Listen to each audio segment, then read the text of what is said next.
भाव में काटि नहीं एवं किसी परिवा नहीं जमीक बैगण कखारु आलू और सारू आपड़ चाहिए कदली और खंब आलू नहीं पारे कि मो पाखे ना तो मुझे नहीं एवं मुझे बड़ी नहीं ता सहित फुटाइवाई किसी सोरिष अच्छी तार तो प्रस्तुत करवा कड़े मुझे किसी तेल नहीं जाइए मुझे सोरिष पकाऊँगी एवं सब परिवा को ये पकईकि भाजवा केवल बैगण पकेबानी आम आलू सारू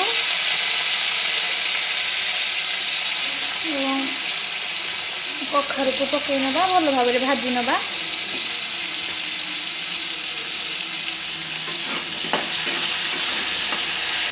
एबे परिबा टिके भाजी जाइए आम टिके हलदी गुंड एवं टिके लंका गुंड पकईदेवा एबे आम ए पूर्वर बाटी रखि जो जीरा सोरिष रसुण और सुखिला लंकार पेस्ट को पकई नवा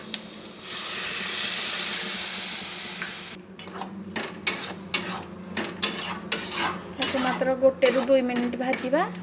एवं ए पानी पकईदेवा एवं मैं 1 बाउल पानी दे नहीं पानी को भल भाव फुटा को छाड़देवा ए पानी फुटी जाइए बैगण गुड़िक पकई नहीं पानी फुटिले ही आप बैगण देवे ना बैगण गुड़िक कला हो संभावना थाए ए परिवा गुड़िक सीझापी छाड़देवा यापर गोटे ढांपुनी लगे सीझा छाड़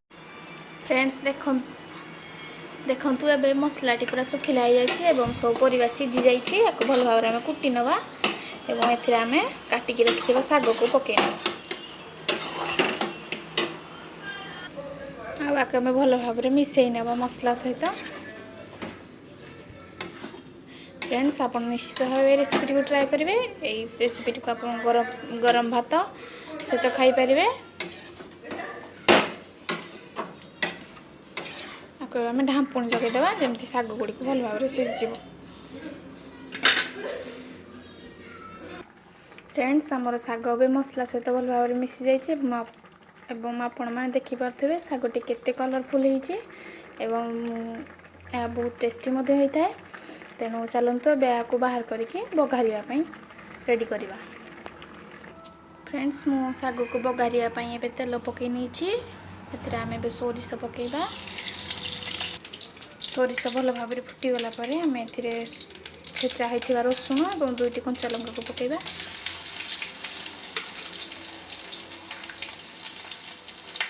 एवं ता सहित आम किसी बड़ी ये पकईबा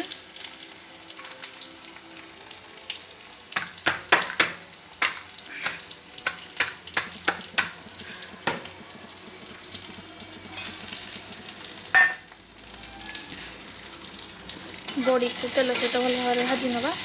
लाल हवा पर्यंत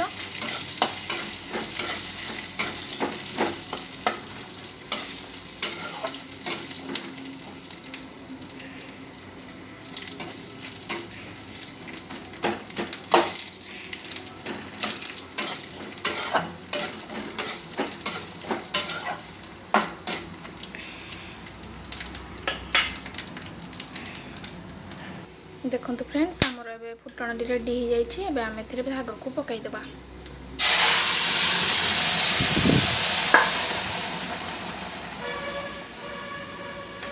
आम आपको भल भाव में चलई नवा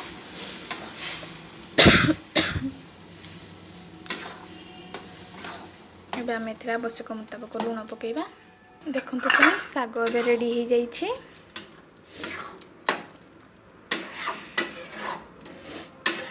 जदि आपण मैंने प्रथम थर मो चैनल अच्छा तेज मो channel T like share subscribe करूँ और मत बहुत सारा भल पाइबे दिंतु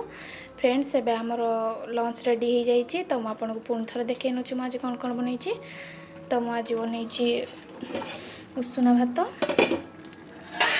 डालमा